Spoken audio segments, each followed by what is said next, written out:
talking about possibly raising the age to legally own a gun. They're talking about background checks, and they're talking about getting rid of assault weapons. Would any restrictions be okay with you to make other people more responsible because you're so responsible? Well, number one, when it comes to an assault... With great power comes great responsibility. And for this Trump supporter, that requires weapons of mass destruction. Well, number one, when it comes to an assault weapon, I guess I don't even know what that is. I have an AR. I don't consider that an assault weapon. We can take it out and shoot prairie dogs with it. We can shoot deer with it. We can protect ourselves at home with it. Actually, the assault weapon isn't intended for hunting. I guess if you want to call it an assault weapon, it's for home invaders. It's to protect yourself. I mean, everybody keeps saying you don't need an assault weapon to hunt or to shoot. It's fun to use them and do that with them, but that's not what they're intended for. They're intended for me to protect myself, my family. That's what they're for. These are the questions that make gun owners quiver with insecurity. Because this gun-toting Trump supporter is hard-pressed for a real reason as to why assault weapons are still allowed in the United States, claiming that they are for hunting or home invaders. But the cost of owning prolific weapons like the assault rifle is reflected in the reality of gun violence in the country, which seems to be lost on those who love their weapons the most. Well, certainly we don't want to see anyone, we don't want to see any lives taken through the gun violence and anything like that. The reality is people who go through the process of rightfully getting their guns usually aren't the ones committing these crimes. It's criminals, it's people with mental health disorders, and so I don't feel that taking away guns would be a correct answer.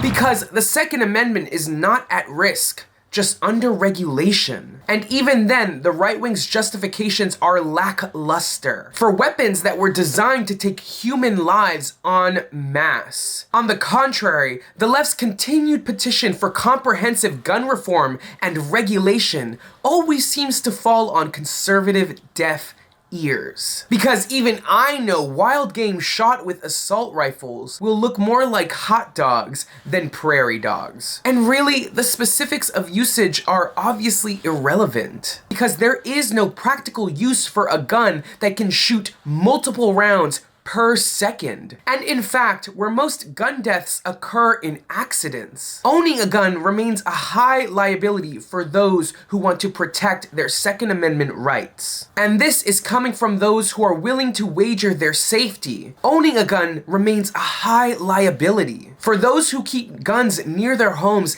as they might directly threaten their families and children. In the United States, if the kids are trained young enough and properly enough to use weapons, is a benefit. Problem is they banned them from all kids. I was trained when I was 7, 8 years old on guns.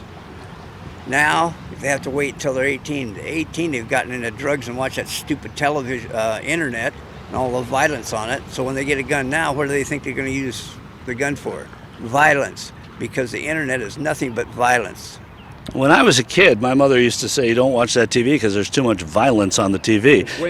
Way more on the internet than there is on regular TV. Ultimately, that's the thing. The danger of guns, of taking them away, is a misnomer. The contesting points between the left and the right on the gun violence issue is a proxy war, an ideological struggle that sees conservatives trying to reassert moral and political ground for their inalienable right to hunt deer. But even at the bare minimum, the recognition of the potential of destruction for weapons like these, conservatives are steadfast in their devotion to the Second Amendment and complacent about the enduring gun epidemic in the country. Guns were promised in an era where the right to vote was not guaranteed, and recognizing that our society has broadened to more inclusive and all-encompassing needs like justice and freedom of speech, which are vital tools used in a healthy and dynamic democratic society, in comparison to the violence perpetuated by